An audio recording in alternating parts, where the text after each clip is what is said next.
नमस्कार। कार्यक्रम हेलो किसान में आप सभी का स्वागत है। मैं हूं आपके साथ मोनालिसा और जैसा कि आप सभी जानते हैं, सोमवार से शुक्रवार शाम 6 बजे हम लेकर आते हैं ये कार्यक्रम हेलो किसान का, जिसमें हम खेती किसानी से जुड़े हुए अलग अलग दिन अलग अलग विषय चुनकर लाते हैं जिससे आपको फायदा हो। और इसी कड़ी में आपको बता दें कि सबसे पहले आपको कि आज के इस कार्यक्रम का विषय क्या रहेगा, जिस पर हम विस्तार से चर्चा करेंगे अपने विशेषज्ञ मेहमान से। तो आज हमारी चर्चा का विषय रहेगा मक्का की खेती और इसके साथ ही हरे धनिये की खेती। तो इन दो विषयों पर आज हम विस्तार से चर्चा करेंगे और बहुत से किसान मक्के की खेती और धनिये की खेती से जुड़े हुए हैं। अगर वो भी कोई सवाल पूछना चाहते हैं, विशेषज्ञ मेहमानों से राय लेना चाहते हैं, तो इस कार्यक्रम के दौरान वो कॉल कर सकते हैं हमारे टोल फ्री नंबर पे। नोट कर लें हमारा टोल फ्री नंबर। हमारे टोल फ्री नंबर है 1800-113060 और 1800-113061। टोल फ्री नंबर है, यानी कि मुफ्त में आप कॉल कर सकते हैं, तो बेझिझक आप कॉल करें। लेकिन इस बात का जरूर ध्यान रखिए कि जब भी बातचीत हो तो टीवी की आवाज बंद कर दे और फोन लाइन के जरिए बातचीत करेंगे तो बातचीत में रुकावट नहीं आएगी। और हमारे सवालों के जवाब के लिए बेहद ही खास मेहमान हमारे साथ जुड़े हुए हैं, जिनका परिचय आपसे करा देते हैं। हमारे साथ यहाँ पर मौजूद हैं डॉक्टर SL जाट, जो कि प्रधान वैज्ञानिक है मक्का अनुसंधान संस्थान पूसा नई दिल्ली में। आपका बहुत बहुत स्वागत है इस कार्यक्रम में। धन्यवाद। और इसके साथ ही हमारे अगले मेहमान हमारे साथ जुड़ गए हैं डॉक्टर रविंद्र सिंह, जो कि प्रधान वैज्ञानिक है BGI मसाला अनुसंधान केंद्र अजमेर राजस्थान में। आपका भी बहुत बहुत स्वागत है इस कार्यक्रम में। तो हमारे दोनों खास मेहमानों से हम इन विषयों पर विस्तार से बातचीत करेंगे। आप भी जरूर जुड़े इस कार्यक्रम के दौरान। तो डॉक्टर जाट, सबसे पहले आपसे हम चर्चा की शुरुआत करते हैं। और मक्का की खेती की जहां तक बात है, तो बहुत से किसान हमारे इस देश में हैं जो मक्का की खेती से जुड़े हुए हैं और मक्का के अलग अलग रूप भी हैं। तो इस तरह से हम आपसे जानना चाहेंगे कि इसका व्यावसायिक महत्व कितना है, इसके बारे में पहले थोड़ी सी रोशनी डाल दें। जी बिल्कुल सही कहा आपने। काफ़ी तरह की मक्का होती है अपने देश में, और जो मक्का है अगर अपने देश में जितनी पैदा होती है वो खाने के रूप में कम यूज होती है। आप देखिए 100 में से 15 किलो ही आपकी खाने के रूप में यूज होती है, बाकी आपकी उद्योगों में यूज होती है जी। और 60 से 65% जो मक्का पैदा होती है वो केवल दाने के रूप में जाती है। उसमें मुख्यतः मुर्गी के दाने के रूप में 55% के आसपास मुर्गी के दाने में जाती है। तो आप देख रहे हैं जैसे जैसे ही आपका शहरीकरण बढ़ा है, जिसकी वजह से लोगों के अंदर आमदनी बढ़ी है, तो लोगों में जो ये मुर्गी पालन के व्यवसाय को भी काफ़ी बढ़ोतरी अपने देश में 10 से 14% प्रति वर्ष की वजह से वर्ष की दर से आपकी बढ़ी है जी। तो इससे क्या है कि आपका जो मक्का का उसी तरह से एरिया भी बढ़ा है। जैसे आप बात करेंगे पिछले 10 सालों में, बस 15 सालों में हमने 2 मिलियन हेक्टेयर एडिशनल एरिया लगा दिए, एरिया आ गया मक्का में, और ऐसे 8 से 10 मिलियन टन अलग से मक्का का उत्पादन बढ़ गया। तो इसी वजह से बढ़ा है कि क्योंकि ये जो इसके साथ जिसका इसका उपयोग है वो उद्योगों में हो रहा है। तो जिन लोगों को बात इनकी जानकारी नहीं है, तो ये है कि औद्योगिक फसल है, ये हमारी खाद्यान्न फसल नहीं रही अब। तो आप जो प्रकार बता रहे हैं वो प्रकार भी है, उसके साथ साथ ये ऐसी फसल है जिसको तीनों मौसम में उगा सकते हैं, चाहे आपकी खरीफ हो, चाहे आपकी रबी मौसम हो, चाहे बसंत ऋतु हो, तीनों में आपकी लगा सकते हैं। और आपने वर्ष भर आपके मार्केट के अंदर आपको हरे भुट्टे देखे होंगे, तो किसान भाई ऐसी भी खेती करते हैं जो आप इसको 365 दिन लगा सकते हैं। कुछ भूभागों को छोड़ के जहाँ पे आपका तापमान 15 डिग्री से नीचे जाता है, उनको छोड़कर आप प्रायद्वीपीय भारत में पूरे 24 आपको 365 दिन अगर वर्ष में होते हैं तो आप 365 दिन लगा सकते हैं जी। ठीक है, बिल्कुल, यानी कि साल भर आपको आमदनी होती रहती है और काफी मुनाफा इससे जुड़ा हुआ है। तो जरूर आप इस खेती को अपनाएं और खेती के दौरान किन बातों का ध्यान रखें, इसके बारे में विस्तार से आगे हम करेंगे चर्चा। लेकिन उससे पहले आइए नजर डाल लेते हैं इस रिपोर्ट पर।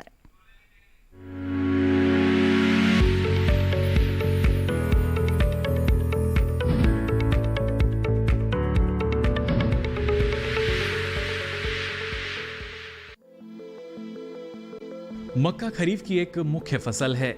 भारत की जलवायु में विविधता होने के कारण यहाँ मक्के की विभिन्न प्रकार की किस्में उगाई जाती हैं। कार्बोहाइड्रेट, प्रोटीन और विटामिन से भरपूर मक्का शरीर के लिए ऊर्जा का एक अच्छा स्रोत है। इसके साथ मक्का शरीर के लिए आवश्यक खनिज तत्वों जैसे कि phosphorus, magnesium, manganese, zinc, copper, iron इत्यादि से भी भरपूर फसल है। अन्य फसलों की तुलना में मक्का कम समय में पकने और अधिक पैदावार देने वाली फसल है। अगर किसान थोड़े ध्यान से और आधुनिक तकनीक की मदद से खेती करें तो इस फसल की अधिक पैदावार से अच्छा मुनाफा कमा सकते हैं। जून माह के शुरू होते ही मौसम और बारिश को ध्यान में रखते हुए किसान मक्के की बुआई कर सकते हैं। मक्का की खेती करते समय उन्नत प्रजातियों का चुनाव करें। जवाहर मक्का 8, विवेक 4, विवेक 17, विवेक 43, विवेक 42, प्रताप हाइब्रिड मक्का 1 आदि मक्के की जल्दी पकने वाली किस्में हैं। जल निकास वाली बलुई दोमट मिट्टी मक्के की खेती के लिए उपयुक्त होती है। मक्के की फसल में सिंचाई फूलाने और दानों के भरने के समय करें। साथ ही मक्के के खेत में 15 से 20 व 25 से 30 दिनों तक खरपतवार नियंत्रण व निराई गुड़ाई कर लें। पहली जुताई मिट्टी पलटने वाले हल से और दूसरी तथा तीसरी जुताई रोटावेटर की मदद से करें। मक्के की फसल का कीट से बचाव करें। मक्का में लगने वाले प्रमुख कीट धब्बेदार तना बेधक कीट, गुलाबी तना बेधक कीट होते हैं। इसके अलावा पत्तियों का झुलसा रोग एवं तना सड़न जैसे रोगों के होने का खतरा होता है। फसल को शुरुआती अवस्था में रोगों से बचाने के लिए बीज को उपचारित करें।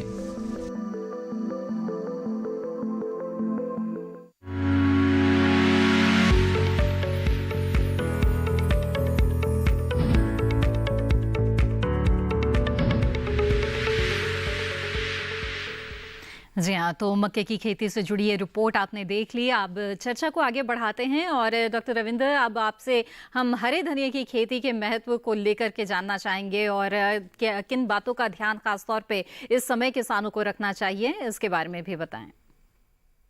किसान भाइयों, जैसा विदित है, ये अभी हरे धनिये की जो खेती की बात हो रही है, ये बेमौसमी हरे धनिये की खेती की बात हो रही है जी। और बेमौसमी हरा धनिया इसलिए है क्योंकि जो हमारी धनिये की फसल है वो रबी की फसल है। और वैसे हरे धनिये की इस समय जिस टाइम तापमान है वो 40 डिग्री के आसपास है, 38 डिग्री से लेके 42 डिग्री तक। जैसे अभी बरसात का दौर चालू हो रहा है, तो जो लू चल रही थी उसमें थोड़ा सा कमी आई और थोड़ा सा तापमान कम हुआ है, लेकिन अभी भी धनिये की खेती के हिसाब से तापमान बहुत ज्यादा अधिक है जी। तो अगर हम इसकी खुले में खेती करना चाहेंगे तो वो पॉसिबल नहीं है। और इसलिए किसान भाइयों को ये सलाह दी जाती है कि अगर इस टाइम बेमौसमी हरे धनिये की, पत्तेदार धनिये की खेती करना चाहते हैं तो शेड नेट की व्यवस्था करें और छायादार नेट है उसके अंतर्गत टनल बनाकर या जो हमारे संरक्षित खेती के तरीके हैं उसके द्वारा किसान भाई इस फसल का इस समय उत्पादन करके अच्छा मुनाफा ले सकते हैं। बिल्कुल। अभी भी हरे धनिये के पत्ते। हाँ जी जी डॉक्टर रविंद्र, और भी विस्तार से आगे इस बारे में हम जानेंगे आपसे कि किस तरह से संरक्षित खेती करे हरे धनिये की, लेकिन उससे पहले आइए देखते हैं ये रिपोर्ट।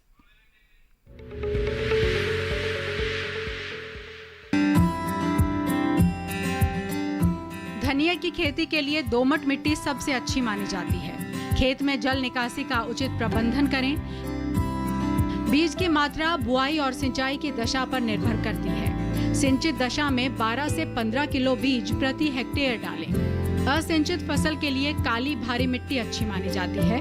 बेहतर उत्पादन के लिए उन्नत किस्में पंत धनिया 1, मुरक्कन, सिम्पो S33, गुजरात धनिया, पंत हरिमिता और सिंधु का चयन कर सकते हैं। बुआई से पहले जमीन को पलेवा लगाकर तैयार कर लेना चाहिए। जुताई से पहले 5 से 10 टन प्रति हेक्टेयर सड़ी हुई गोबर की खाद मिलाएं। बुआई से पहले बीजोपचार जरूर करें। बुआई से पहले दानों को 2 भागों में तोड़ लेना चाहिए। ऐसा करते समय ध्यान रखें कि अंकुरण को हानि न हो। बेहतर अंकुरण के लिए बीज को 12 से 24 घंटे पानी में भिगोकर हल्का सूखने पर बीजोपचार कर बोएं। बुआई करते समय 25 से 30 सेंटीमीटर कतार से कतार की दूरी और 5 से 10 सेंटीमीटर पौध से पौध की दूरी रखें। पूरी फसल में 4 से 5 सिंचाई की जरूरत होती है। पहली सिंचाई बुआई के 30 से 35 दिन बाद, दूसरी 60 से 70 दिन बाद और तीसरी 80 से 90 दिनों के बाद और चौथी सिंचाई 105 दिन बाद करें। पहली सिंचाई के बाद निराई गुड़ाई करके खरपतवार निकाल दें। 1 माह बाद फिर से निराई गुड़ाई करें। खरपतवार की रोकथाम के लिए बुआई के 1-2 दिन बाद ही 3.3 लीटर पेंडामेथिलीन को 800 से 1000 लीटर पानी में घोलकर छिड़कें। पूरी फसल होने पर पत्तियों की तुड़ाई सावधानी से करें। ध्यान रखें, तोड़ते समय पत्तियां बर्बाद न होने पाएं। 1 हेक्टेयर जमीन से 125 से 140 क्विंटल तक हरी पत्तियां ली जा सकती हैं।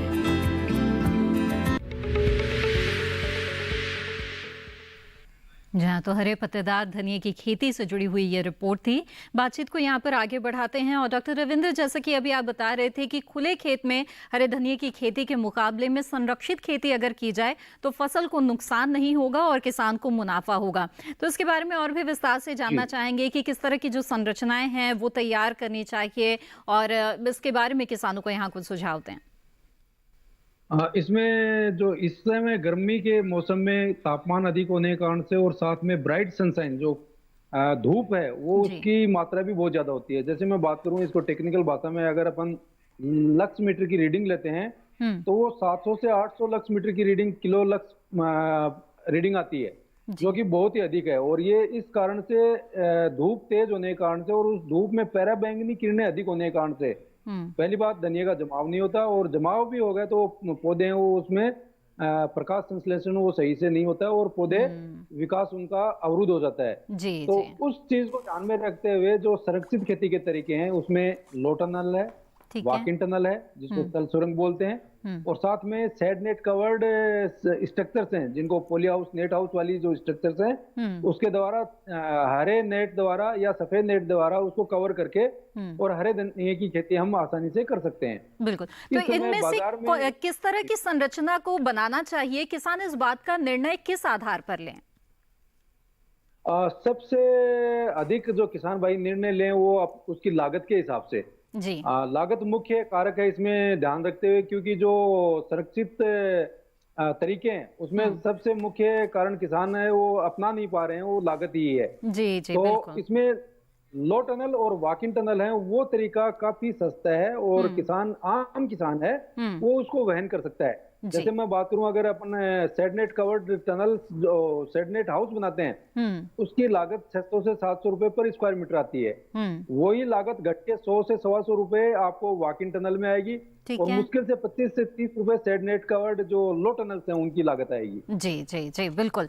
डॉक्टर रविंद्र, हम लौटेंगे आपके पास और इस बातचीत को आगे बढ़ाएंगे। इस बीच डॉक्टर जाट, मैं आपसे जानना चाहूंगी कि मक्के की खेती के बारे में हम बात कर रहे थे और आपने बताया कि हर सीजन में ही इसे उगाया जा सकता है। तो खासतौर पर अभी खरीफ की अगर हम बात करें तो जिन किसानों के खेतों में फसल लगी हुई है उन्हें इस वक्त किन बातों का ध्यान रखना चाहिए?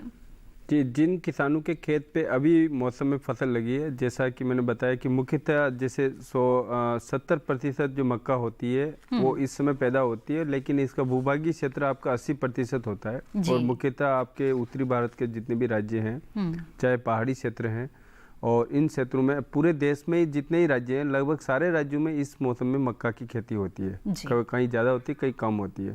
तो इसमें जो बुआई चालू होती है वो आपकी अप्रैल महीने के अंत से लेकर चालू हो जाती है। अगर पहाड़ी क्षेत्र लें वहाँ थोड़ी मक्का आपकी बड़ी है तो वहाँ आपको मक्का को खाद देने का काम करना है। दूसरी जगह बहुत छोटी मक्का है, जहाँ पौधे जम रहे हैं, बाकी जगह जो अपने मैदानी क्षेत्र आ गए तो वहाँ पे आपको पौधे का ये ध्यान देखना है आपको पौधों का जमाव बहुत अच्छा हो। आपके कम से कम 6 से 7 पौधे एक स्क्वायर मीटर में होने चाहिए, ठीक है। तो उससे क्या होगा कि जितने आपके पौधे होंगे, इस मक्का में क्या होता है कंपेंसेशन नहीं होता। जैसे आपका धान में क्या होगा, कल्ले ज्यादा फूट जाएंगे, गेहूं में कल्ले ज्यादा फूट जाएंगे, आपकी मूंग उड़द में आपको शाखाएं ज्यादा आ जाएगी तो आपको मिल जाएगी। इसमें कंपेंसेशन नहीं, तो आपको पौधों की संख्या के ऊपर ज्यादा ध्यान देना है जी। उसके ऊपर कैसे मेंटेन करना है उसके ऊपर हम आगे और बात करेंगे, लेकिन आपको पौधे जरूर मेंटेन करने हैं। बिल्कुल। तो आगे विस्तार से इस बारे में भी चर्चा होगी कि मक्के की फसल जिन किसानों के खेतों में लगी हुई है वो किन बातों का ध्यान रखें, और इसके साथ ही हरे धनिये की खेती पर भी हमारी बातचीत जारी है। लेकिन फिलहाल कार्यक्रम में वक्त हो गया है एक छोटे से ब्रेक का। हम जल्द हाजिर होंगे, आप बने रहें दूरदर्शन किसान पर।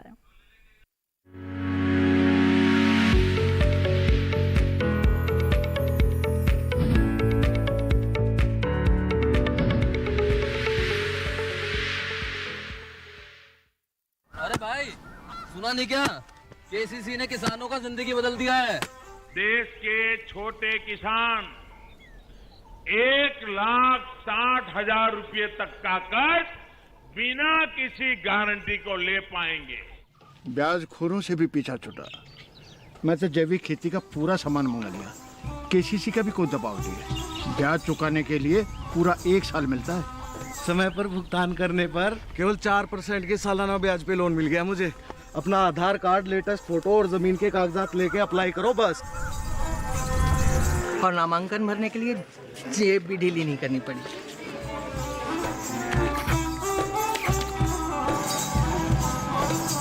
चाचा, उधार चुकाने के 24 घंटे के बाद उतने ही पैसे वापस निकाल सकते हैं।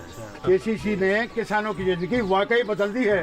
तो आप भी किसान क्रेडिट कार्ड अपनाएं और सहजता से ऋण पाएं।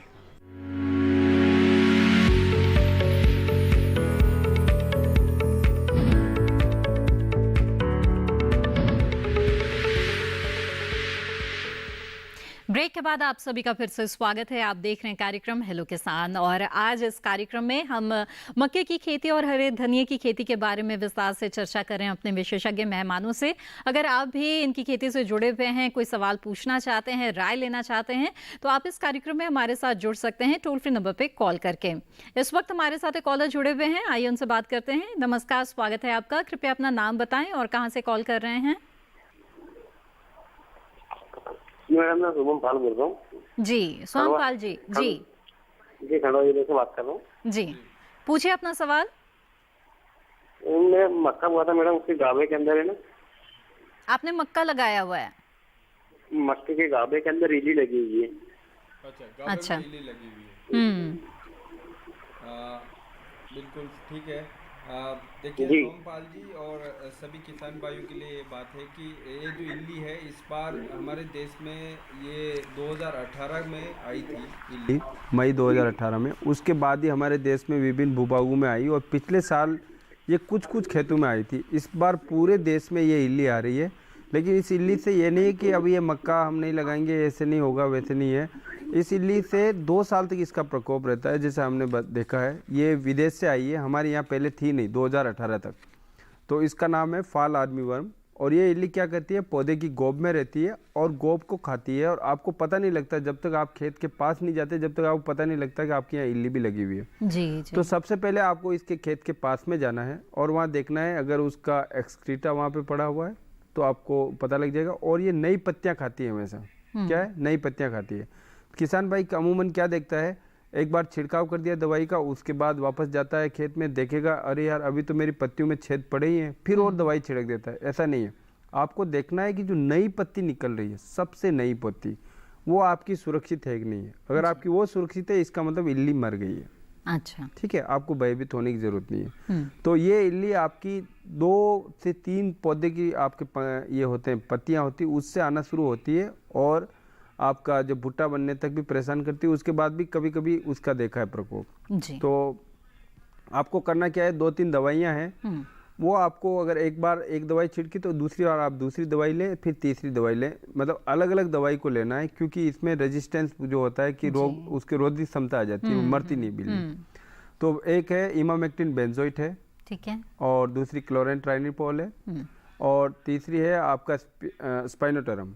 तो इनकी 0.3 से 0.4 ml प्रति लीटर पानी में डालकर पौधे की गोब में छिड़काव करें और गोब के ऊपर आप थोड़ा नोजल हल्का करके छिड़काव करें, ताकि आपको लगे कि हमने पौधे की गोब के ऊपर पानी के बिल्कुल एकदम उसके ऊपर गिरा दिया। उसके अलावा आप कहीं छिड़काव नहीं करें जी, तो वो इल्ली मर जाएगी। और शाम के टाइम करें तो आपको ज़्यादा फायदा होगा। ये सभी किसान भाइयों के लिए ये अमूमन आम समस्या हो रही है अपने देश में इस समय जी, मक्का में। बिल्कुल। तो सोमपाल जी और इसके साथ ही तमाम मक्का की खेती से जुड़े हुए जो किसान हैं जो इस कार्यक्रम को देख रहे हैं, आप लोग ज़रूर इस सुझाव पर अमल करेंगे तो जो इल्ली की समस्या लगातार आ रही है उससे निजात मिल जाएगी। और इस बात का ख्याल ज़रूर रखें कि ये 3 दवाएं जो बताई गई है, हर बार किसी एक दवा का इस्तेमाल ना करें, बल्कि बदल बदल के करें, ताकि जो रोग प्रतिरोधी क्षमता इल्लियों की जो बढ़ जाती है, बन जाती है एक दवा के बाद, वो नहीं बन पाएगी और इसके साथ ही तभी आपको इससे छुटकारा मिल पाएगा। बहरहाल बातचीत को आगे बढ़ाते हैं और डॉक्टर रविंदर, एक बार फिर से आपका रुख करना चाहूंगी। आप बता रहे थे कि किस तरह से जो किसान हैं वो इस खास तौर पे तापमान में अगर खुले खेत में करते हैं हरे धनिये की खेती तो उन्हें नुकसान हो सकता है। ऐसे में वो जो संरक्षित खेती है उसे अपनाएं, लेकिन लागत के कारण कई बार किसान झिझकते हैं। तो ऐसे में मैं आपसे जानना चाहूंगी कि किस तरह की जो सरकारी योजनाएं हैं जो इससे जुड़ी हुई है, जिसका लाभ किसान उठाते हुए बिना झिझके जो संरक्षित खेती है वो अपना सकते हैं। किसान भाइयों के लिए भारत सरकार और राज्य सरकार दोनों तरह के ही अपनी व्यवस्थाओं के हिसाब से इसमें सब्सिडी के प्रोग्राम हैं और कुछ स्टेट्स में 75% तक और सेंट्रल गवर्नमेंट के भारत सरकार के द्वारा 50% इसमें सब्सिडी संरक्षित खेती के जो तरीके हैं उन पे दी जा रही है। तो जैसे सेडनेट हाउस हो गया या फिर टनल्स होगी, इन पे 50% सब्सिडी है वो भारत सरकार द्वारा दे है। और लघु किसान और सीमांत किसानों के लिए थोड़ा सा उसमें सब्सिडी का प्रोविजन ज्यादा है। तो इनिशियल कॉस्ट फिर भी इसमें, जैसे अगर अपन सेडनेट हाउस की बात करें तो काफी उसमें, जैसे मैं बात कर रहा था कि 600 से 700 रुपए स्क्वायर मीटर उसका खर्चा आता है। तो एक एकड़ में अगर कोई किसान भाई उसको लगाना चाह रहा है तो 24 से 25 लाख रुपए का खर्चा जी उसमें आता है। और उसमें 50% सब्सिडी है भारत सरकार या राज्य सरकार देती है। तो 12 से 13 लाख रुपए का खर्चा फिर भी किसान भाई को एक एकड़ में करना पड़ता है। जी तो उसमें लागत काफी नोल है, लेकिन जो वॉकिंग टनल्स है उसमें 150 से 200 रुपए में ही किसान भाइयों का काम हो जाता है। और उसमें सब्सिडी 50% है, तो उसमें लागत काफी कम हो जाती है। जी बिल्कुल। तो इस तरह की इन योजनाओं का लाभ किसान उठा सकते हैं और संरक्षित खेती को अपना सकते हैं। बहरहाल यहाँ पर आगे बढ़ते हैं, अगले कॉलर हमारे साथ जुड़ गए हैं। दिया शर्मा जी रुड़की से इस वक्त हमारे साथ जुड़े हुए हैं। स्वागत है आपका, पूछिए अपना सवाल। हेलो दिया शर्मा जी, क्या मेरी आवाज मिल रही है आपको? क्या मेरी आवाज मिल रही है? हेलो, चलिए लग रहा है संपर्क टूट गया है और बातचीत को यहाँ पर आगे बढ़ाएंगे। और मक्का की खेती के बारे में हम बात कर रहे थे, तो डॉक्टर जाट हमें बताएं कि वो इलाके जहाँ पर जो मैदानी इलाके हैं, जहाँ पर पौधे भी छोटी होंगी, वहाँ पर इस वक्त किसान क्या करें, किस तरह के समसामयिक कार्य करें? देखिए, इस समय जो आपको समसामयिक कार्य हैं उनमें मुख्य है आपको पानी का प्रबंधन करना, उर्वरक प्रबंधन करना, और तीसरा मुख्य कार्य है आपको खरपतवारों का नियंत्रण, जितना भी घास फूस होता है उसका नियंत्रण। जी जी। शुरू में क्या होता है, मक्का आपकी पौधे, क्योंकि इसमें पंक्ति से पंक्ति की दूरी आप 50 से लेकर किसान भाई 60-70 सेंटीमीटर रखते हैं, तो उससे क्या होता है, शुरू में बढ़वार धीरे होती है, तो आपके खरपतवार जल्द तेजी से बढ़ते हैं। तो आपको शुरू में आपका ये ले लीजिए 15 से लेकर 40 दिनों के बीच में आपको खरपतवारों का नियंत्रण काफ़ी जरूरी है, नहीं तो आपकी फसल की उपज में काफ़ी प्रभाव डालता है। 50% तक आपकी उपज कम हो सकती है। जी जी।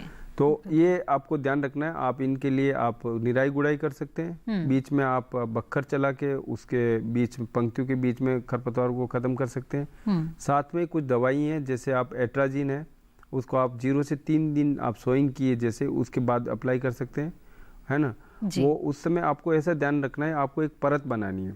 अच्छा। वो परत टूटनी नहीं चाहिए, वो नहीं टूटेगी 20 दिन तक आपके यहाँ खरपतवार नहीं आएंगे। अगर आपके लेबर की समस्या है, आप निराई गुड़ाई नहीं कर पा रहे हैं, तो आप मिट्टी चढ़ाने के बाद या मिट्टी चढ़ाने से पहले, ठीक है ना, अगर मिट्टी नहीं चढ़ाते तो आपको फिर उसके 2 दवाइयाँ और आई है मक्का में जो खरपतवारों के नियंत्रण के लिए उपयोगी है। बिल्कुल, तो इसके बारे में हम जानेंगे डॉक्टर जाट आपसे, लेकिन इस वक्त एक कॉलर जुड़ गए हैं तो उनका सवाल यहाँ पर हम पहले ले लेते हैं। हरविंदर सिंह जी इस वक्त पटियाला से हमारे साथ जुड़ गए हैं, आइए उनसे बात करते हैं। जी हरविंदर जी, स्वागत है आपका, पूछिए अपना सवाल। हाँ जी डॉक्टर साहब जी सुन रहे हैं आपको, आप पूछिए अपना सवाल। टीवी की आवाज बंद कर दीजिए कृपया। हाँ जी डॉक्टर साहब, ऐसा है कि हमने कोशिश की थी ये टनल बना के उसको छाया में धनिया की खेती करने की। अच्छा, ठीक है। हाँ, तो उससे बीज तो पैदा हुआ था, मगर वो थोड़ी देर में वो पीला पीला पड़ गया और अच्छी तरह से वो पैदा हो नहीं सका, मतलब खराब हो गया वो सारा। और टेम्परेचर इतना ज्यादा होता है कि टनल में भी वो टेम्परेचर हम मेंटेन नहीं कर सकते जी। अच्छा, इसका कोई हल बताइए हमें जी। ठीक है डॉक्टर रविंद्र जी बताएं क्या करें। हाँ, किसान भाई आपने ये प्रयास किया और बड़ा आपने जो सराहनीय काम है वो किया है, लेकिन मैं इसमें आपसे निवेदन करना चाहूंगा कि इसमें हमने जो यहाँ तरीके लगाए हैं उसमें सेडनेट का रोल, सेडनेट की जो छाया करने की क्षमता है उसका रोल बहुत ज्यादा अहम है। सेडनेट अलग अलग रंग के आते हैं और उसकी जो छाया करने की क्षमता है, जो शेडिंग इंटेंसिटी है, वो भी अलग अलग होती है। तो हमने यहाँ तजुर्बे किए तो जो मार्च से लेके जून जुलाई अगस्त तक जो तेज धूप होती है और उसको रोकने के लिए 75% छाया का हरा नेट हो या 50% छाया का काला नेट हो, वो ही कारगर है इसमें। अगर उससे कम छाया वाला नेट है तो वो भी कारगर नहीं होगा, और ज्यादा छाया वाला है तो फसल को पीलापन उसमें आता है। तो 75% का हरा नेट हो या 50% सेड नेट की इंटेंसिटी का काला नेट हो, ये ध्यान रखने की बात है। दूसरा, इसमें खुले में जो किसान भाई धनिया की पैदा करते हैं या टनल के अंदर पैदा करते हैं, तो उसके अंदर बीज का जो उसको 2 हिस्सों में करके उसको स्प्लिट करके आप बोएं, तीसरी बात है उसमें गर्मियों में थोड़ा सा एक ध्यान और देना है, बीज की मात्रा है वो भी थोड़ी हमें रबी की बजाय बढ़ानी पड़ेगी। जैसे रबी में हम 12 से 15 किलोग्राम बीज की दर लेते हैं, लेकिन हरे धनिया के लिए हमें 40 किलोग्राम प्रति हेक्टेयर के हिसाब से बीज की दर है वो लेनी है। तो बीज की मात्रा बढ़ानी है थोड़ी, और साथ में जो शेडिंग इंटेंसिटी के लिए शेड नेट है वो हरा या काला हो, और अगर हरा नेट ले रहे हैं आप तो 75% छाया करने वाला नेट हो, और काला नेट ले रहे हैं तो 50% छाया करने वाला नेट हो। तो ये बात आपको ध्यान रखने की जरूरत है। और साथ में पानी का भी बहुत इसमें अहम रोल है, जी पोषक तत्व और पानी। तो अगर आप क्यारी विधि से पानी दे रहे हैं तो आपको तीसरे या चौथे दिन पानी देना है इसमें, और अगर आप बूंद बूंद सिंचाई से दे रहे हैं तो आप बूंद बूंद सिंचाई प्रणाली से लगभग 15 से 20 मिनट उसको डेली उसमें इरिगेशन देनी है। तो ये किसान भाई ध्यान रखें। अगर शेडिंग इंटेंसिटी हरा नेट आपने लिया है 75% छाया वाला और काला नेट लिया है 50% छाया वाला, तो ये आप कारगर तरीके से इस दौरान आप बेमौसमी धनिया की हरे पत्ते की खेती कर सकते हैं। बिल्कुल हरविंदर जी, हमें उम्मीद है कि इस जानकारी का लाभ आप जरूर उठाइएगा और इसी सुझाव पर अमल करते हुए आप आगे भी खेती करेंगे तो आपको लाभ होगा। आगे बढ़ते हैं, अगले कॉलर हमारे साथ जुड़ गए हैं, उनसे बात करते हैं। जी नमस्कार, स्वागत है आपका, कृपया अपना नाम बताएं। हेलो जी। हाँ मैडम जी, राजेश जी इस वक्त राजस्थान से हमारे साथ जुड़े हुए हैं। राजेश जी बताएं अपना सवाल। मैडम मैंने सर से पूछा था कि सोयाबीन की खेती के बारे में, तो बोला है कि सोयाबीन की खेती के बारे में नहीं। राजेश जी आपसे माफी चाहते हैं कि आज का जो हमारा कार्यक्रम है वो खास तौर पर मक्का और हरे धनिये को लेकर के है, और सोयाबीन से जुड़ा विषय भी हम जरूर लेकर आएंगे और आप जरूर उस दिन हमारे साथ कार्यक्रम में जुड़े। आपसे गुजारिश है। हाँ, हरा धनिया का खेती किस मौसम में और किस टाइम में, ताकि किसान को अच्छा बेनिफिट मिले। अच्छा ठीक है, आइए जानते हैं। जी डॉक्टर रविंदर बताएं। सबसे अधिक मुनाफा देती है हरे धनिया की वो खेती है मई जून की, क्योंकि मई जून में जैसे ही आपका तापमान बढ़ता है, ये हरे धनिया की खेती में मैं किसान भाइयों को बताना चाहूंगा कि 45 से लेके 55-60 दिन की ही खेती है, जो क्योंकि गर्मियों में अगर आप इससे ज्यादा अवधि का धनिया रखेंगे तो उसके अंदर फ्लोरिंग या जो जिसको बोल्टिंग बोलते हैं या फूल आने की अवस्था होती है वो आने शुरू हो जाते हैं। उसके बाद में उसकी गुणवत्ता है वो खराब होने लग जाती है जी। इसलिए जिन वेराइटीज में हरा धनिया में हरे पत्ते में उसमें चमक हो, उसका कलर ठीक हो और साथ में फ्लोरिंग है या बोल्टिंग है, वो 45 से 50 दिन के बाद में आने वाली वेराइटी है, उसका सिलेक्शन करना है पहली बात। दूसरी बात, उसके अंदर आपको सेड नेट की व्यवस्था करनी ही पड़ेगी, और सबसे ज्यादा मुनाफा मई जून के महीने में ही होता है। मई जून में क्योंकि उपलब्धता बहुत ही, उत्तर भारत की बात जहां तक है तो उत्तर भारत में हमने पिछले 4-5 साल से लगातार हम ये नोट कर रहे हैं कि इस टाइम 150 से 200 रुपए किलो प्रति किलो इसकी दर रहती है।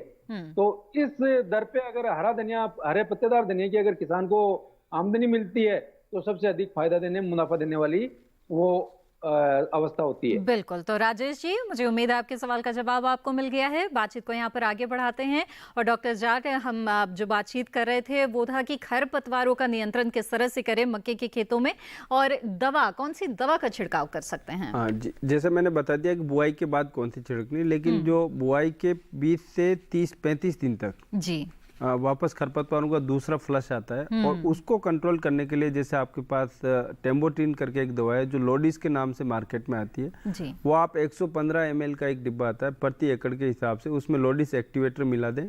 230 ml लोडिस एक्टिवेटर होता है, उसको आप लगभग 250 लीटर पानी में मिलाकर आप छिड़काव करें, और छिड़काव करने के बाद किसी को डिस्टर्ब करने की जरूरत नहीं। आप 5-7 दिन में आपको वो पीला पड़ना या वो सफ़ेद पड़ना शुरू होंगे, खरपतवार लगभग सारे खरपतवार खत्म हो जाते हैं। एक बार तो इवन आपका मोथा भी चला जाता है, ठीक है, तो आपकी फसल ऐसे बचा सकते हैं। दूसरा खरपतवार नाशी है, उसका नाम है आपका टोप्रामेजोन, जो ट्रिंजर के नाम से आता है, और वो आपको 30 ml प्रति एकड़ के हिसाब से प्रयोग करना है जी। तो ये दोनों खरपतवार नाशी आप यूज कर सकते हैं। और कुछ किसान भाइयों को जैसे जिन्होंने पहले एट्राजिन का छिड़काव नहीं किया है, तो वो आप क्या करें कि आप आधा किलो का एट्राजिन का डिब्बा प्रति एकड़ के हिसाब से उसके साथ मिला लें जब आप लोडिस छिड़क रहे हैं। तो आपको क्या होगा कि जो खरपतवार और जमने वाले हैं वो भी खत्म हो जाएंगे, और जमे हुए खरपतवार वो भी खत्म हो जाएंगे। और इस समय ये ध्यान रखना है कि आपको खेत में पानी होना चाहिए, मॉइस्चर होना चाहिए, तो ज्यादा आपका कारगर के बारे में भी और भी विस्तार से आगे हम जानेंगे डॉक्टर जाट आपसे, लेकिन इस वक्त कार्यक्रम में वक्त हो गया एक और छोटे से ब्रेक का, तो हम जल्द हाजिर होंगे। आप बने रहें दूरदर्शन के साथ पर।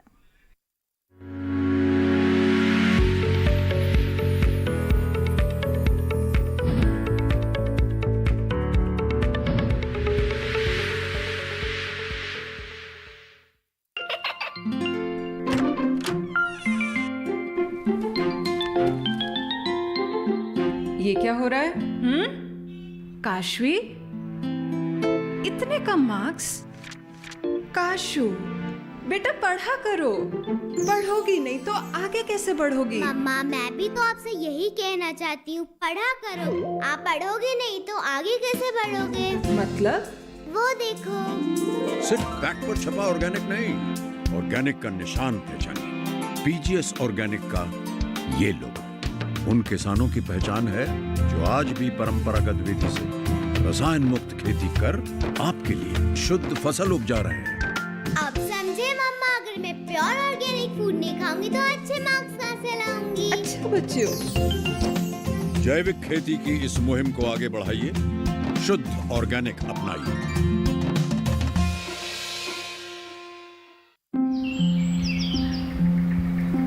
अरे अरे अरे क्या कर रहा है? इधर इधर इधर, हम बोल रहे हैं तेरे बीजू का। पुतला बोल रहा है? हाँ, पक्षियों से तो हम खेत को बचा लेते हैं, पर इन घातक रसायनों से कैसे बचाएं? मतलब? देख बेटा, तू जो ये अंधाधुंध रसायन मिलाता है ना, मिट्टी की सेहत बिगड़ने लगी है। और जब माटी ही कमजोर पड़ जाएगी तो उपज कैसे सेहतमंद होगी? हाँ? अरे पहले ऐसा नहीं था। पूछना अपने बड़े बुजुर्गों से, कैसे फसल लहलहाती थी, शुद्धता झलकती थी। हाँ, माटी भी तंदुरुस्त और लोग भी। अरे अब पहली वाली बात कहाँ? पर अब तो सब यही डाले हैं। सब नहीं, आज भी लाखों जागरूक किसान परंपरागत विधि से फसल उगा रहे हैं। खर्चा कम और उपज की कीमत भी बेहतर पा रहे हैं। ठीक है भाई, मैं भी आज से जैविक खेती शुरू करूंगा। माटी से प्रेम की परंपरा है परंपरागत खेती।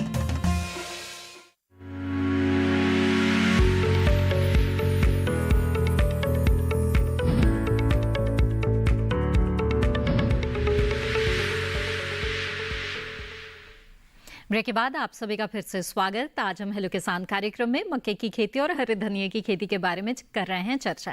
अगर आप भी इन विषयों से जुड़े हुए सवाल पूछना चाहते हैं तो इस कार्यक्रम के दौरान आप कॉल कर सकते हैं हमारे टोल फ्री नंबर पर। और इस वक्त हमारे साथ एक कॉलर जुड़े हुए हैं, उनका सवाल यहाँ पर लेते हैं। ईश्वर जी मध्य प्रदेश से इस वक्त हमारे साथ हैं। ईश्वर जी, स्वागत है आपका, पूछिए अपना सवाल। जी, अपना सवाल पूछ सकते हैं आप। हाँ मैडम, मुझे जानना था धनिये की फसल कितने दिन में तैयार होती है और अंकुरण क्षमता इसकी कितने दिन की होती है? कितने दिन में फसल तैयार होती है? जी जी जी ठीक है, आइए जानते हैं। अभी बेमौसमी हरे जी जी मैं आपको किसान भाई जो मध्य प्रदेश से चर्चा कर रहे हैं जी, उन्होंने बहुत ही अच्छा प्रश्न किया है। अगर अपन दाने की बात करें, दाने वाली फसल है वो हमारी रबी में ही होगी, जिसको अक्टूबर में हम लगाते हैं और मार्च में उसकी कटाई होती है। वो लगभग 135 दिन की फसल होती है जिसमें हम दाना लेते हैं। लेकिन यहाँ अपन चर्चा कर रहे हैं जो हरे पत्ते की बात है, तो हरे पत्ते वाली जो फसल है वो लगभग 55 से 60 दिन में तैयार हो जाती है।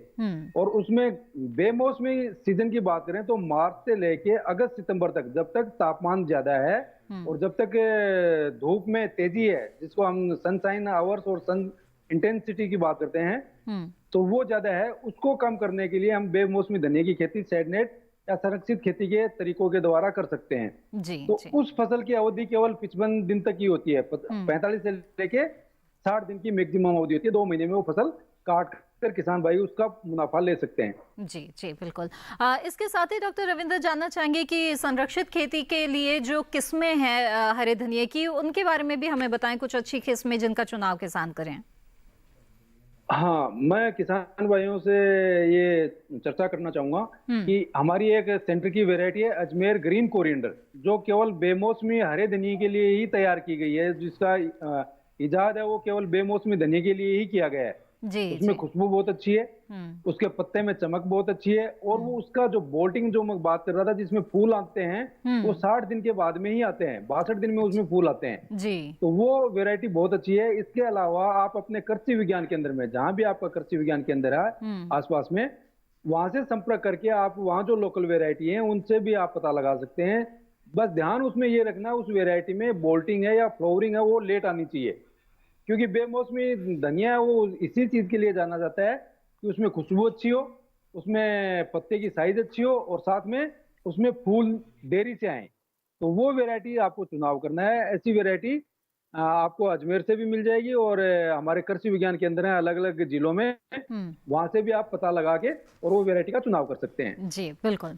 आइए अब आगे बढ़ते हैं। अगले कॉलर हमारे साथ जुड़े हुए हैं पंकज जी, इस वक्त मध्य प्रदेश से हमारे साथ जुड़े हुए हैं। उनका सवाल लेते हैं यहाँ पर। पंकज जी, स्वागत है आपका। बताइए क्या जानना चाहते हैं आप। पंकज जी, आपने टीवी की आवाज शायद इस वक्त रखी है, उसको बंद कर दीजिए और सीधे सीधे फोन लाइन के जरिए बातचीत करें। हाँ मैडम, मैं ये पूछना चाहता हूँ, मक्के की खेती करना चाहता हूँ। ठीक है। उसके लिए कौन सा समय अच्छा रहेगा जिससे अच्छा उत्पादन ले सकें? जी बिल्कुल। देखिए, जैसे हम चर्चा कर रहे थे कि मक्का की खेती वर्ष भर कर सकते हैं। इस पे डिपेंड करता है आपका ऑब्जेक्टिव क्या है, किसके लिए आप पैदा कर रहे हैं। जैसे आप हरे भुट्टे के लिए पैदा कर रहे हैं, या केवल चारे के लिए पैदा कर रहे हैं, या आप बेबी कॉर्न के लिए पैदा कर रहे हैं, ऐसा है। तो जो मक्के की खेती में दो चीजें, जब आप दाने के लिए पैदा करते हैं, दो चीजों का ध्यान रखना होता है। जब आप बुआई करते हैं तब आपका तापमान 10 डिग्री से नीचे नहीं होना चाहिए, ठीक है ना।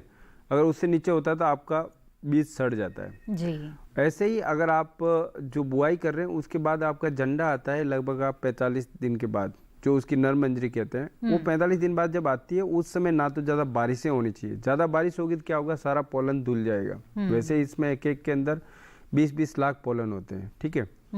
तो लेकिन आपको ये सावधानी रखें कि आप ये उस समय करें जिस समय ज़्यादा बारिशें नहीं हो। बारिश से ज़्यादा फर्क नहीं पड़ता। दूसरा फर्क जो मुख्यतः पड़ता है वो होता है आपका तापमान का। अगर तापमान आपका 35 डिग्री से ऊपर हुआ तो आपकी पूरी टेसल ही जल जाती है, उसको टेसल ब्लास्ट कहते हैं। तो आपकी नरमंजी जल जाती है तो आपके दाने नहीं पड़ पाते। ये दोनों चीज़ का ध्यान रखना। अभी आप जो मध्य प्रदेश की अगर बात करें, अगर वो जो भी प्लान कर रहे हैं, मध्य प्रदेश के अंदर आपका बारिश का सीजन बहुत लंबा रहता है, बारिशें भी काफ़ी अच्छी होती है। अभी भी आप लगा सकते हैं मक्का, ऐसा कोई बात नहीं है, ठीक है ना। तो डॉक्टर जाटव में बताएं कि कौन कौन से इलाके हैं देश के जहां पर अभी भी किसान मक्का लगा सकते हैं, खासतौर पर दाने की अगर हम बात करें तो, और इसके लिए किन किस्मों का चुनाव उन्हें करना चाहिए? देखिए, जो ऐसा है कि मक्का की खेती जो करते हैं, इसमें जो मौसम मानसून के सीजन में जब भी आपका मानसून आता है उसके साथ ही मक्का की खेती करनी होती है जी। और मक्का की खेती में आपका लगभग आपके खेत में 100 से लेकर 110 120 मैक्सिमम 120 दिन की आपकी फसल रहेगी, ठीक है। तो किसान को ऐसे प्लान करना है कि अगर आपको नेक्स्ट जो फसल बोनी है वो 120 दिन बाद बोनी है, आप लंबी अवधि वाली भी बो सकते हैं, ठीक है ना। जैसे कभी कभी होता है, जैसे हम अभी बात करें जहाँ पे आपको गेहूँ बोना है, तो क्या होता है कि गेहूं बोने में आपको ज़्यादा नवंबर 15 तक आप बो सकते हैं गेहूं, तो आपको इसकी ज़रूरत नहीं है, कोई लंबी अवधि वाली किस्म का चुनाव करते। लेकिन जहां आपको दूसरी, जैसे आपको सरसों बोनी है तो आपको कम अवधि में पकने वाली, जैसे उसमें विवेक मक्का हाइब्रिड है, उसके बाद DMRS 1305 है, और ऐसी कम अवधि से पकने वाली किस्मों का चुनाव करना है। उसमें PHM 5 है, उसके बाद PMH पूसा अर्ली हाइब्रिड में 2 है। ऐसे करके ऐसी किस्मों का चुनाव करना है जो जल्दी पक जाए। तो आपके डॉक्टर जाट यहाँ पर आपको रोकना पड़ेगा, माफ कीजिएगा। एक कॉलर इस वक्त हमारे साथ जुड़ गए हैं। इस वक्त राम प्रताप जी हमारे साथ मध्य प्रदेश से जुड़े हुए हैं। स्वागत है आपका राम प्रताप जी, पूछिए अपना सवाल। राम प्रताप जी, मेरी आवाज मिल रही है आपको? हाँ, मिल रही है जी, सवाल पूछिए।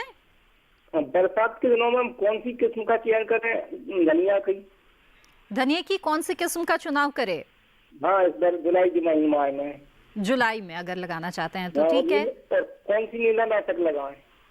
ठीक है, आइए जानते हैं। जी डॉक्टर रविंद्र बताएं, बरसात के समय में लगाना चाहते हैं अगर धनिया, तो किन किस्मों का चुनाव करें?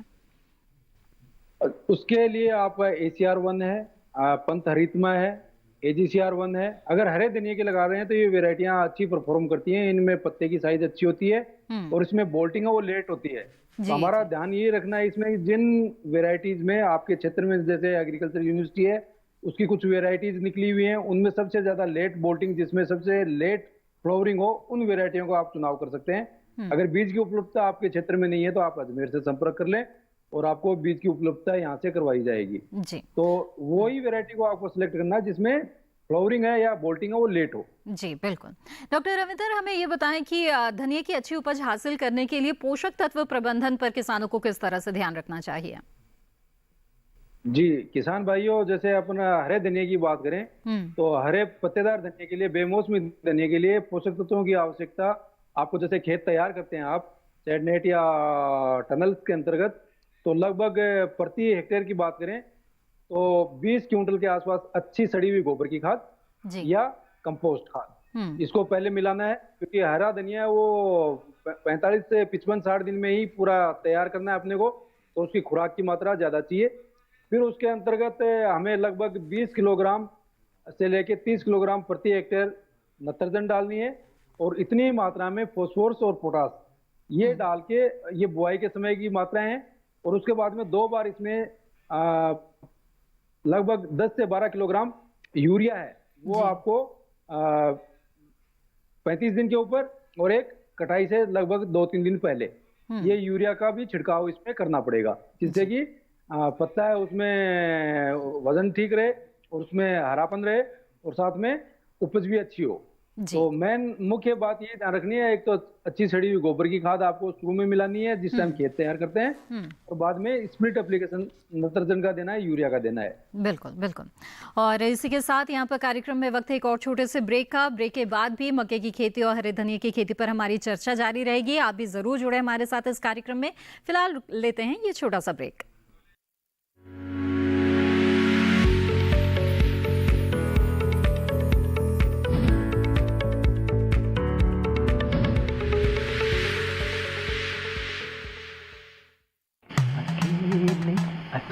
अरे वाह भैया, अकेले अकेले।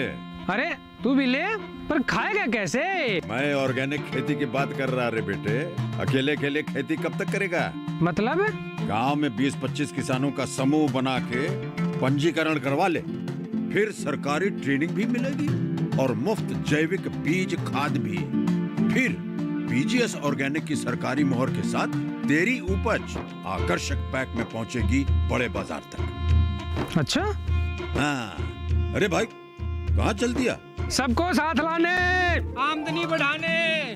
तो किसान भाई समझ गए ना, साथ मिलकर ऑर्गेनिक खेती कीजिए, अपनी परंपरा को आगे बढ़ाइए, ज्यादा मुनाफा कमाइए। माटी से प्रेम की परंपरा है परंपरागत खेती।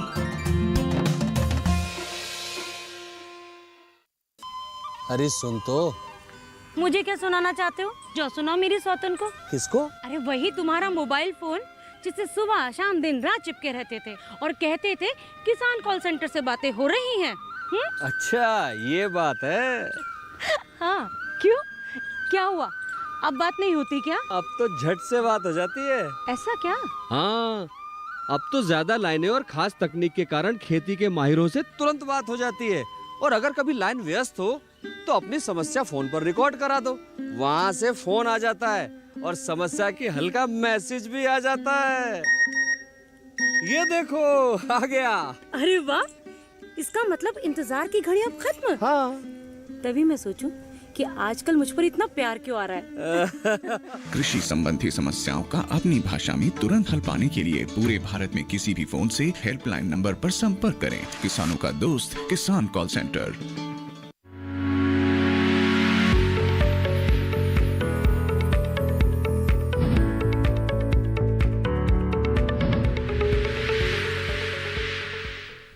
ब्रेक के बाद आप सभी का फिर से स्वागत है। आप देख रहे हैं कार्यक्रम हेलो किसान, और आज हम इस कार्यक्रम में चर्चा कर रहे हैं मक्के की खेती के बारे में। इसके साथ ही हरे धनिये की खेती के दौरान आपको किन बातों का ध्यान रखना चाहिए, इस पर भी विस्तार से चर्चा जारी है। इस वक्त हमारे साथ एक कॉलर जुड़े हुए हैं, आइए उनका सवाल यहाँ पर लेते हैं। संदीप जी जलगांव महाराष्ट्र से इस वक्त हमारे साथ हैं। हेलो संदीप जी स्वागत है आपका, पूछिए अपना सवाल। हाँ मैडम, मक्का की जो खेती है ना, जी, तो मतलब उसकी पैदावार बढ़ने के लिए क्या करना चाहिए? अभी हमारा जो मक्का है 1 महीने का हो गया है। अच्छा। तो उससे कौन से खरपतवार डालना चाहिए जिससे ज्यादा प्रोडक्शन एक्चुअली हो सकता है? जी, क्या सुझाव देंगे डॉक्टर जी?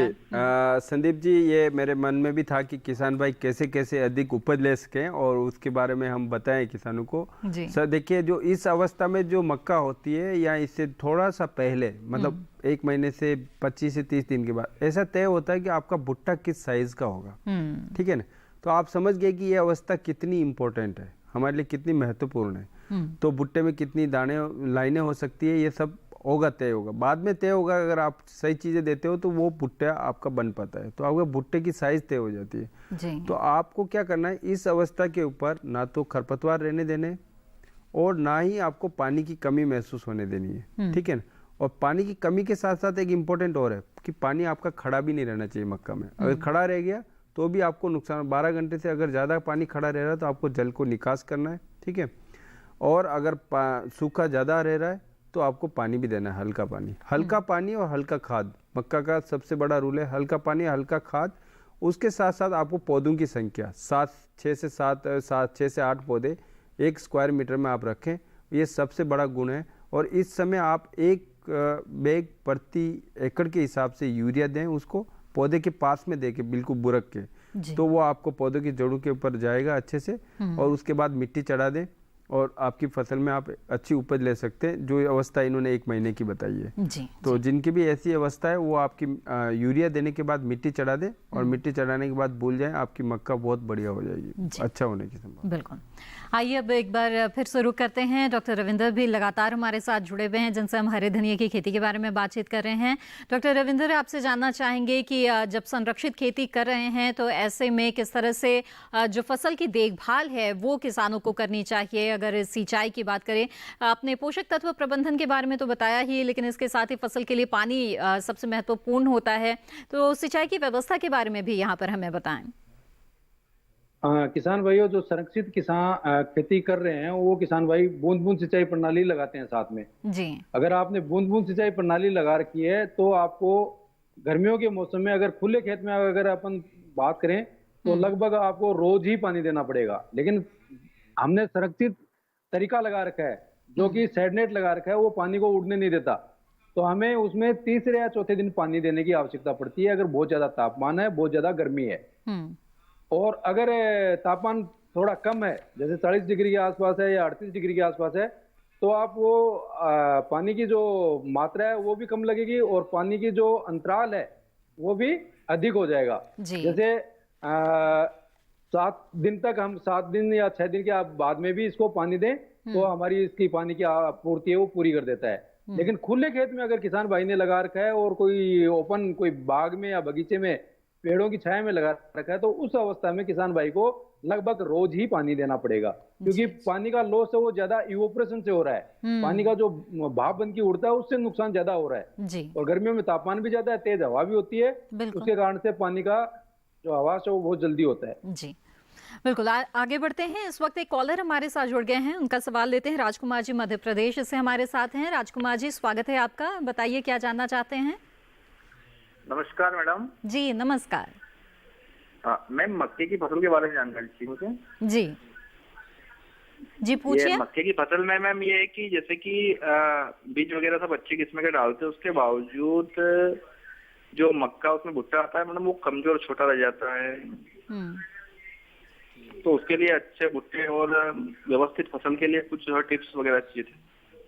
देखिए सिंघानिया साहब, हम उसी की बात की चर्चा कर रहे थे कि जो किसानों को कैसे क्या करना है। देखो, मक्का की फसल आपकी 90 दिन के, आपको 50 दिन तक ही इसकी देखभाल करनी, इतनी लंबी फसल नहीं है। आपकी 100 दिन में तो लगभग हार्वेस्ट हो जानी, तो 50 दिन तक आपको सही ध्यान देना है। इसमें ध्यान देने में अगर शुरू में है, पहला ध्यान ये देना है कि जितने अपन दाने बो रहे हैं वो आपकी सेम डेप्थ पे बोएं। आप 1.5 से लेकर 2.5 इंच के बीच में बोएं, ठीक है। और आप अगर सिंचाई की व्यवस्था हो तो आप सिंचाई कर दें बुआई के बाद, ताकि आपका जर्मिनेशन अगर एक साथ आ गया तो आपकी आधी उपज वहीं तय हो जाती है। एक साथ अगर जर्मिनेशन आ गया तो आधी उपज तय हो जाती है। और बुआई के समय आप 1 बैग यूरिया, 1 बैग DAP दें प्रति एकड़ के हिसाब से। उसके बाद आपको 25-30 दिन बाद आपको 1 बैग यूरिया का देना है, और फिर आपको 40 से 45 दिन बाद आपको 1 बैग यूरिया का और देना है। तो ऐसे तो आपको हो गया ये प्रबंधन। और बाकी आपको खरपतवार बिल्कुल खड़े नहीं रहने देने 40 दिन तक। उसके बाद तो फसल इतनी फैल जाती है कि आपको जरूरत नहीं पड़ती है खरपतवार नियंत्रण की। तो आपको एक तो पौधों की संख्या अच्छे से करनी है, दूसरा ना सूखा पड़ने देना है, ना पानी भरा रहने देना। अगर पानी भरा रह गया, मध्य प्रदेश जैसी जगह में बारिश से ज़्यादा होती है, पानी भरा रह गया, इसकी वजह से मक्का की उपज में काफ़ी नुकसान होता है, ठीक है ना। तो आपको पानी नहीं भराने देना है, सूखा भी नहीं होने देना है, पौधों की संख्या मेंटेन करनी है, खरपतवार को नियंत्रण करना है। उसके साथ साथ आपको उर्वरक 3 बार देना है जी। आपकी फसल बिल्कुल, आप जो भुट्टे कह रहे हो ना, छोटे रह जाते हैं। एक साइज के भुट्टे आएंगे, बढ़िया भुट्टे आएंगे, बिल्कुल राजकुमार जी, बहुत छोटी छोटी बातें हैं लेकिन इनका ध्यान रखना बेहद ज़रूरी है और इसीलिए सुझाव दिया जाता है कि खेती के दौरान अगर वैज्ञानिक तकनीकों को अपनाया जाए, तरीकों को अपनाया जाए, क्योंकि इसके पीछे एक आधार होता है, तो फिर फसल बहुत ही अच्छी मिलती है। बहरहाल एक बार फिर से रुक करते हैं डॉक्टर रविंद्र का। डॉक्टर रविंद्र, आपसे जानना चाहेंगे कि जो हरे धनिया की खेती जो किसान संरक्षित खेती के तौर पर कर रहे हैं, उन्हें अच्छी उपज हासिल करने के लिए किन बातों का ध्यान रखना है? कुछ खास सुझाव अगर आप देना चाहें। जी जी, इसमें सबसे पहले तो हमें जो बीज का चुनाव है वो, और फिर बीज अच्छा वैरायटी का चुनाव करने के बाद में उसको 2 हिस्सों में बांटना है, मतलब स्प्लिट करना है उसको बीज को, क्योंकि जो साबुत दाना है उसके अंदर जमाव है वो कम होगा। अगर हम उसको स्प्लिट करेंगे, उसके 2 हिस्से कर लेंगे, उसकी दाल बना लेंगे जी। तो वो उसका जर्मिनेशन है वो ज्यादा अच्छा होगा। और 2 एक ही दाना है उसमें 2 स्प्लिट होके 2 जगह वो 2 बीज उसके हो जाते हैं जी, तो 2 जगह उसका जमाव होगा। साथ में बीज की मात्रा है वो 40 किलोग्राम प्रति हेक्टेयर के हिसाब से आपको लेनी है। साथ में शुरू में जो अच्छी सड़ी हुई गोबर की खाद या कंपोस्ट है, अगर आपके पास गोबर की सड़ी हुई खाद है तो लगभग 20 क्विंटल प्रति हेक्टेयर, अगर वो कंपोस्ट है तो वो लगभग 15 क्विंटल प्रति हेक्टेयर के हिसाब से आपको जरूर मिलानी है, जिससे कि पौधों की जो बैलेंस डाइट है, पौधे की जो आवश्यकता पोषक तत्वों की वो बैलेंस रूप में मिले।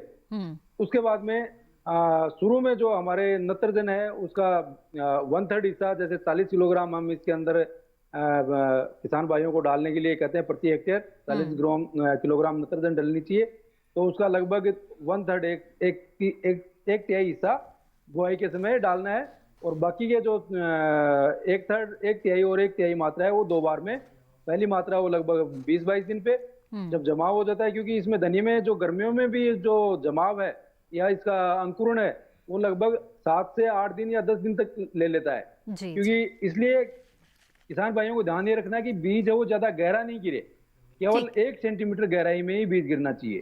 तो ये मुख्य बातें हैं जो किसान भाई ध्यान रखें तो अच्छा इसका धनिया की पैदा ले सकते हैं। बिल्कुल, बहुत बहुत धन्यवाद डॉक्टर रविंद्र, आप लगातार हमारे साथ जुड़े रहे और बहुत ही अच्छी जानकारी आपने दी है इस कार्यक्रम में हमें।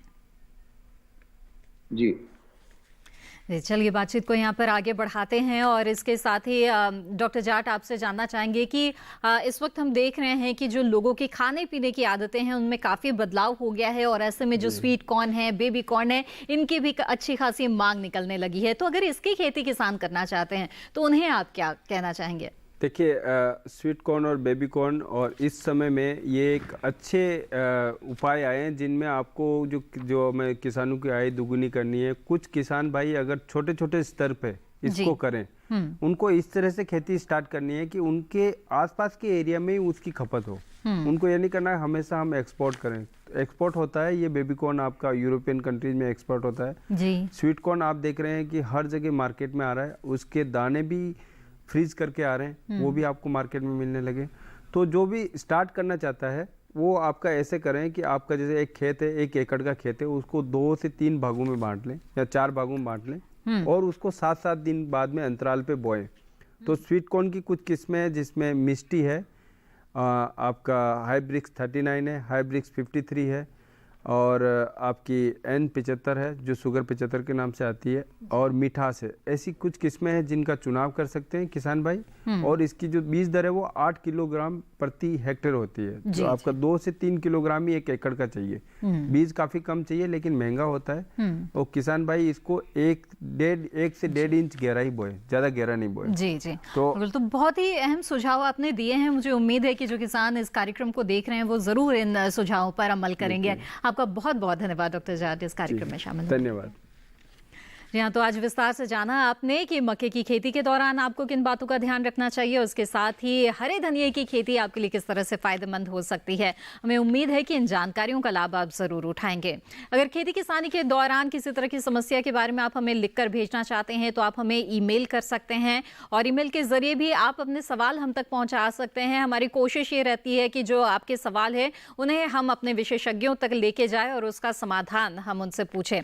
तो हम आपको बताएंगे इसके बारे में और इसके साथ ही आपको बता दें कि कल हेलो किसान कार्यक्रम जो है उनमें जो विषय रहेगा जिस पर हम चर्चा करने जा रहे हैं वो है सूरजमुखी की खेती, इसके साथ ही हरे चारे की फसलों की खेती। तो जैसा कि मैंने आपको बताया आप हमें ईमेल भेज सकते हैं। हमारा ईमेल आईडी है hellokisan2015@gmail.com। तो इसे ईमेल आईडी पर आप हमें मेल भेज सकते हैं और अपने सवाल पूछ सकते हैं। इसके अलावा फेसबुक के माध्यम से भी आप हमसे जुड़ सकते हैं। हेलो किसान कार्यक्रम के फेसबुक पेज पर जुड़ने के लिए आप हिंदी में टाइप करें हेलो किसान। इसके साथ ही इसका पेज खुल जाता है जिसमें आप अपने सुझाव या सवाल लिखकर भेज सकते हैं। साथ ही दूरदर्शन किसान का कॉल सेंटर नंबर भी है जिस पर आप कॉल करके अपने सवाल दर्ज करा सकते हैं। हमारा टोल फ्री नंबर है जिस पर आप कॉल कर सकते हैं 1800-113060। सोमवार से शनिवार सुबह 6 बजे से रात 10 बजे के बीच आप कॉल करके अपने सवाल दर्ज करा दें। इसके साथ हेलो किसान कार्यक्रम में आज बस इतना ही। हम फिर हाजिर होंगे कुछ और खास जानकारियों के साथ। तब तक के लिए बने रहें दूरदर्शन किसान पर। नमस्कार।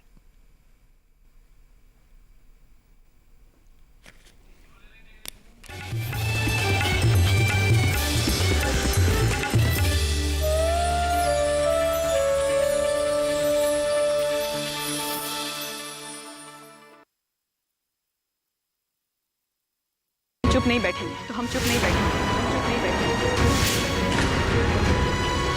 खासकर लड़की लोग के प्रति, बच्ची लोग के प्रति, बच्ची लोग के प्रति, बच्ची लोग के प्रति। और हमारा आवाज कोई नहीं दबा सकता, कोई नहीं दबा सकता, कोई नहीं दबा सकता। भाइयों की लाडली। अब काहे गुस्सा कर रहे हैं बच्चों की तरह? गुस्सा थूक दीजिए ना। तुम समझती काहे नहीं हो? का है ना आज का दिन हमारे लिए खास है। अब वो दिन दूर नहीं है जब लोग गांव से पलायन करना छोड़ देंगे। गांव में बदलाव की एक नई हवा चल पड़ी है।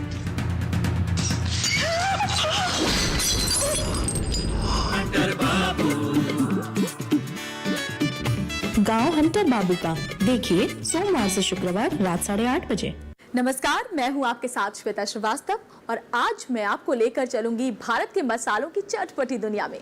ये वो दुनिया है जिसने सदियों से या यूं कहें सदा से विश्व की कई संस्कृतियों को अपनी ओर खींचा है।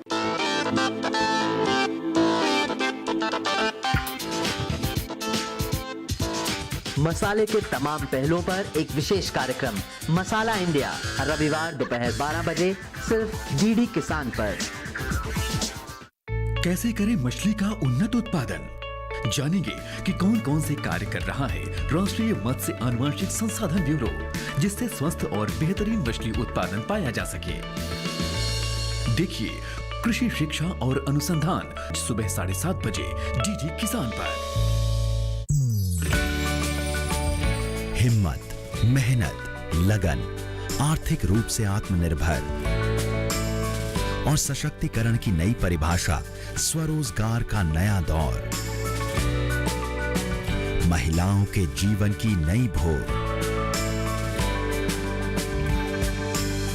महिला स्वावलंबन, एक कदम विकास की ओर। हर गुरुवार शाम 4:30 बजे डीडी किसान पर।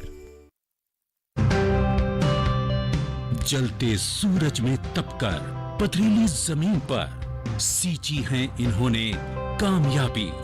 परिश्रम के गवाह हैं ये लहलहाते खेत।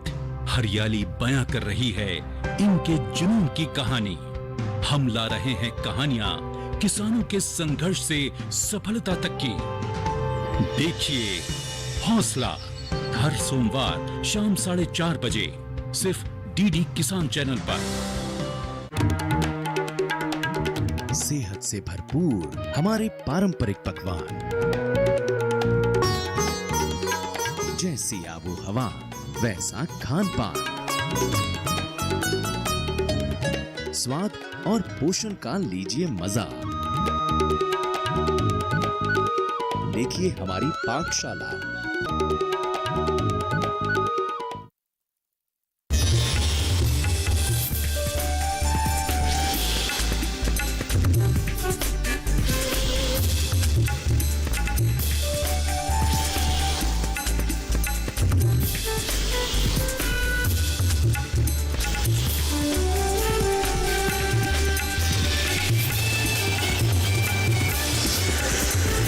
डीडी किसान, बदलते भारत की शान।